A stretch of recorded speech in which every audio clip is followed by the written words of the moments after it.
तो आज हम सी टेट में पेडागोगी जो CDP के 10 क्वेश्चंस आते हैं पेडागोगी और लर्निंग से, उसका हम आगे चलते हैं। उसमें सबसे पहले आपका जो रहा कि how children think and learn, कि बच्चे कैसे सोचते हैं और कैसे अधिगम करते हैं, इस बारे में हम जानेंगे।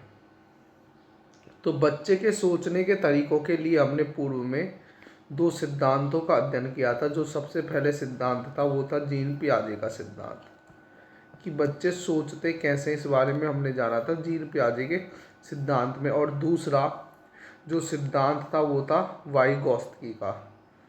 दूसरा सिद्धांत था वो वाइगोत्स्की का सिद्धांत था, वाइगोत्स्की। इसका थोड़ा सा जान लेते हैं कि जीन पियाजे ने क्या कहा और वाइगोत्स्की जी ने क्या कहा। जीन पियाजे ने कहा कि व्यक्ति का जो संज्ञानात्मक विकास है वो कितने चरणों में होता है, 4 चरणों में होता है। उन्होंने 4 अवस्थाएं बताई। 4 अवस्थाओं में सबसे पहले बताई संवेदीय पेशी कामक अवस्था। इसमें बच्चा किसके माध्यम से सीखता है, अपनी संवेदनाओं के माध्यम से सीखता है, और इन संवेदनाओं से वह अनुकरण करता है। क्या करता है, अनुकरण करता है। तो इसको संवेदीय पेशी कामक, और इसमें बच्चे में क्या आ जाता है, वस्तु स्थायित्व आ जाता है। इस अवस्था के अंत तक या कभी भी बच्चे में वस्तु स्थायित्व आ सकता है कि चीज़ें अगर उसके सामने भी नहीं है तो वह जानता है कि चीज़ें यहीं हैं, कहीं नहीं गई हैं। ठीक है ना। तो इस प्रकार का वस्तु स्थायित्व जिसे कहते हैं वो इस अवस्था में आ जाता है। उसके बाद दूसरी अवस्था जो थी वो थी मूर्त संक्रियात्मक अवस्था। उसमें जो हमने जाना कि जो बच्चा है वो किसके माध्यम से सीखता है, जिज्ञासु प्रवृत्ति का होता है। एक तो जिज्ञासा रखता है, प्रश्न पूछता है, तथा स्वलीन चिंतन करता है, अपने आप में लीन रहता है। और एक जो बच्चा होता है वो काल्पनिक तरीके से सोचता है, ज़्यादातर कल्पनाएं करता है। इस तरीके से सोचता है कि काल्पनिक तरीके से सोचता है, वास्तविक तरीके से नहीं सोचता। कल्पनाएं करता है जिनके परिणाम आना स्वाभाविक है ही नहीं, ऐसी कल्पनाएं करता है। जैसे कि गुड़िया की शादी करना, लड़कियां ऐसे कार्य करती रहती हैं। उसी अनुसार आगे की ओर बढ़े तो इसकी जो तीसरी अवस्था थी वो थी ठोस संक्रियात्मक अवस्था। ठोस संक्रियात्मक अवस्था में कि बच्चा मूर्त चीज़ों के बारे में जानने लगता है, कि वह यह जानने लग जाता है कि मूर्त चीज़ें कौन सी हैं और अमूर्त चीज़ें कौन सी हैं, परंतु मूर्त चीज़ों के बारे में ज़्यादा ज्ञान एकत्रित करता है, इसलिए इसको वैचारिक काल कहा गया है। तथा हमने इसके बाद में लास्ट में पढ़ा कि जो इसकी लास्ट अवस्था थी जिसे कहा गया कि औपचारिक संक्रियात्मक अवस्था या फिर अमूर्त संक्रियात्मक अवस्था, उसमें हमने यह पढ़ा कि बच्चा जो है वो अमूर्त चीज़ों को जानने लग जाता है। बच्चा अमूर्त चीज़ों को जानने लग जाता है, और अमूर्त चीज़ों को जानते जानते हुए अनुमान लगाने लग जाता है, प्रिडिक्शन करने लग जाता है। और जैसे कि अमूर्त चीज़ों में ग्रहों के बारे में वह जानने लग जाता है। ये सब क्या था, इसका जीन पियाजे के सिद्धांत का था। इसके बाद हमने जीन पियाजे के सिद्धांत में इसका आलोचनात्मक दृष्टिकोण भी पढ़े थे। और आलोचनात्मक दृष्टिकोणों में हमने पढ़ा था कि जीन पियाजे क्या करता है, क्षमताओं का कम आकलन करता है, और इसके चरणों को क्या माना गया था, कठोर माना गया था। और कुछ चीज़ें तो ऐसी होती हैं जो बच्चे में जन्म से मतलब समय से पहले आ जाती हैं। इसके बाद लेव वाइगोत्स्की का सिद्धांत है, जिन्होंने कोई अवस्था नहीं दी। इन्होंने मुख्यतः हम देखें तो इन्होंने 3 चीज़ें बताई लेव वाइगोत्स्की जी ने। लेव वाइगोत्स्की जी ने कितनी चीज़ें बताई थी, 3 चीज़ें बताई थी। कि सबसे पहले बताया कि ZPD, सबसे पहले हमें क्या बताया था, ZPD zone of proximal development, ऐसा क्षेत्र जिसमें बच्चा स्वयं किसी क्रिया को नहीं कर सकता, किसी की सहायता से करता है, उसको कहा जाता है जोन ऑफ प्रॉक्सिमल डेवलपमेंट, समीपस्थ विकास क्षेत्र। इसके बाद जो अगला बताया उन्होंने कि स्कैफ फोल्डिंग, सहारा देना। जब कोई वयस्क व्यक्ति ज़्यादा परिपक्व व्यक्ति कम परिपक्व व्यक्ति को क्या देता है, सहायता देता है, तो उसको क्या कहते हैं, स्कैफ फोल्डिंग। और अगला जो इन्होंने बोला वो क्या बोला, भाषा और सोच, कि बच्चे का संज्ञानात्मक विकास भाषा से प्रभावित होता है। सबसे पहले बच्चे भाषा का उपयोग करता है दूसरों से बात करने में, फिर मन से बात करने में, आंतरिक विचार बनाने में क्या करता है, ये मदद करता है। तो ये हमने जाना। तो यहाँ से हम ये तो समझ गए कि बच्चे थिंक कैसे करते हैं, सोचते कैसे, ये हमने जान लिया इन दोनों सिद्धांतों से। तो ये हमको पढ़ना आवश्यक है नहीं। अब हम ये जानते हैं कि बच्चे सक्सेस को अचीव करने में, उपलब्धि को हासिल करने में या सफलता को हासिल करने में कैसे हार जाते हैं। तो हम ये कह सकते हैं अचीव टू फेल।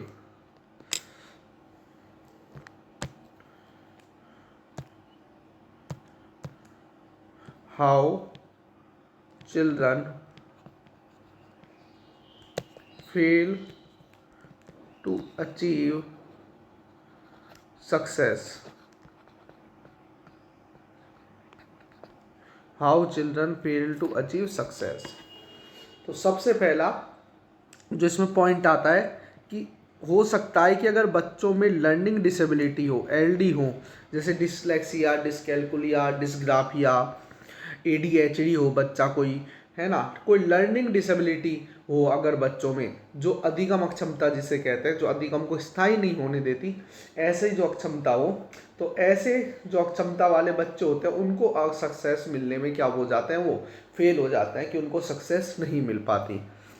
दूसरा जो तरीका है, दूसरा जो है कि क्यों हो जाते हैं, दूसरा है कि emotional and social factor, emotional and social factor, सामाजिक और भावनात्मक कारक। सामाजिक कारक के अंतर्गत कौन से कारक आएंगे, जैसे भेदभाव वाले, आर्थिक वाले, रंग भेदभाव हो गया, आर्थिक हो गया, गरीब हो गया, अमीर हो गया, ये जो आएंगे वो किस में आएंगे, सामाजिक में आएंगे। और इमोशनल में आत्मविश्वास। एक कारक ये रहता है कि बच्चे में आत्मविश्वास की भी कमी होना, कि उसमें आत्मविश्वास ही नहीं है कि वह किसी कार्य को कर पाएगा, इसलिए वह सफलता हासिल नहीं कर पाता है लर्निंग के दौरान। एक बच्चा जो आर्थिक रूप से कमजोर है या फिर जिसको भेदभाव की कमी महसूस हो रही है, भेदभाव करा जा रहा है उसके साथ क्लास में किसी भी रूप में, सोशल फैक्टर जिसे कहते हैं, सामाजिक रूप में जिसे भेदभाव करा जा रहा है, तो उस कारणवश भी क्या होता है कि वह बच्चे अचीव नहीं कर पाते सक्सेस को, सफलता को क्या नहीं कर पाते, हासिल नहीं कर पाते। इसके बाद जो अगला फैक्टर आता है वो आता है अपर्याप्त शिक्षण पद्धति। अपर्याप्त शिक्षण पद्धति, अपर्याप्त शिक्षण पद्धति के माध्यम से भी बच्चा क्या होता है कि बच्चा जो है वो चीज़ों को सक्सेस के रूप में, सफलता के रूप में अर्जित नहीं कर पाता, क्योंकि उसको जिस प्रकार शिक्षण पद्धति चाहिए होती है उस प्रकार उसको नहीं मिलती। अगर कोई बच्चा सोच समझकर कार्य करता है रटने की बजाय, और टीचर उसको रटने पर ही फोकस करा रहा है, तो वहाँ पर क्या होगा कि बच्चा चीज़ों को नहीं समझ पाएगा, और नहीं समझ पाएगा तो सफलता को अर्जित नहीं कर पाएगा। अगली जो चीज़ आती है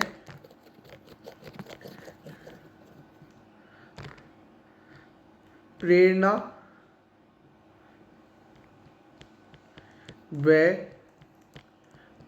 व रुचि में कमी।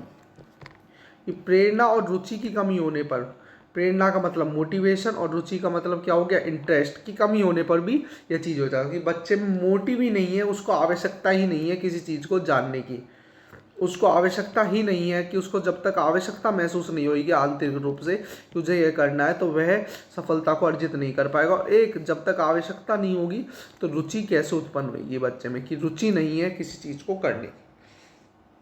अगला जो आता है इसका कारक कि मनोवैज्ञानिक और स्वास्थ्य कमी, कि अगर किसी में बच्चे में मनोवैज्ञानिक व स्वास्थ्य कमी है, मनोवैज्ञानिक और स्वास्थ्य कमी, जैसे किसी में साइकोमेटिक बच्चा है उसमें मनोवैज्ञानिक कमी है, ठीक है ना, कुछ व्यवहार है, और स्वास्थ्य कमी का हम ये कह सकते हैं जैसे शारीरिक विकलांगता, कोई स्वैलीन बच्चा, ऐसे जो बच्चे होते हैं वो स्वास्थ्य कमी से ग्रसित होते हैं। मनोवैज्ञानिक और स्वास्थ्य कमी के कारण भी हो सकती है कि बच्चे नहीं कर पाए। और लास्ट जो आता है कि भाषा की बाधाएं, कि कई बार ऐसा हो जाता है कि बच्चे को जिस भाषा में शिक्षण कराया जा रहा है वो भाषा ही बच्चे को समझ में नहीं आ रही है।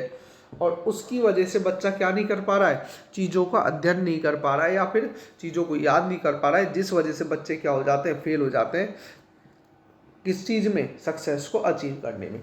तो सफलता को अर्जित करने में बच्चे किस किस कारण से फेल हो सकते हैं? सबसे पहले लर्निंग डिसेबिलिटी से, दूसरा सामाजिक और भावनात्मक कारक के द्वारा, तीसरा अपर्याप्त शिक्षण पद्धति, चौथा प्रेरणा व रुचि, पांचवा मनोवैज्ञानिक व स्वास्थ्य कमी, और छठा भाषा की बाधाएं। अब इसकी अगली चीज आती है कि इसके सॉल्यूशंस क्या हैं। अगर बच्चे ऐसे फेल हो रहे हैं तो उसके सॉल्यूशंस भी तो होने चाहिए। तो इसके सॉल्यूशंस के बारे में भी हम जानते हैं। सॉल्यूशन, तो सॉल्यूशन में सबसे पहले जो सॉल्यूशन है कि हम क्या कर सकते हैं, जो बच्चे लर्निंग डिसेबिलिटी या जिनसे ज़्यादा डिसेबल हैं, जिनको ज़्यादा शिक्षण की ज़रूरत है, तो उनके लिए व्यक्तिगत शिक्षण आयोजन कर सकते हैं, आईपी, इंडिविजुअलाइज एजुकेशन प्रोग्राम, व्यक्तिगत शैक्षणिक कार्यक्रम। दूसरा, ऐसे बच्चे जिनमें भावनात्मक या सामाजिक कारक प्रभावित करते हैं जिनको, तो उन बच्चों के लिए हम क्या कर सकते हैं कि पॉजिटिव लर्निंग एनवायरनमेंट का निर्माण कर सकते हैं। कौन से एनवायरनमेंट का? सकारात्मक अधिगम वातावरण की, जहाँ उनका भेदभाव नहीं हो, जहाँ उनको आत्मविश्वास पैदा हो, ना कि नकारात्मक विश्वास पैदा हो। ऐसे बच्चे जो अपर्याप्त शिक्षण विधियों के, एक ही शिक्षण विधि का प्रयोग करने से अपर्याप्त शिक्षण विधि हो जाती है, तो हम उन्हें किस प्रकार से कर सकते हैं? डिफरेंट इंस्ट्रक्शन के माध्यम से पढ़ाएं। एक अनुदेशन पर बेस नहीं रखें, बहुत सारे अनुदेशन उनको दें। अगली जो चीज़ है कि जो बच्चों में प्रेरणा और रुचि की कमी होती है, तो उनके लिए हम क्या करें, रेगुलर असेसमेंट करें बच्चों का, देखें कि बच्चा किससे प्रेरणा ले रहा है तथा फीडबैक भी लें।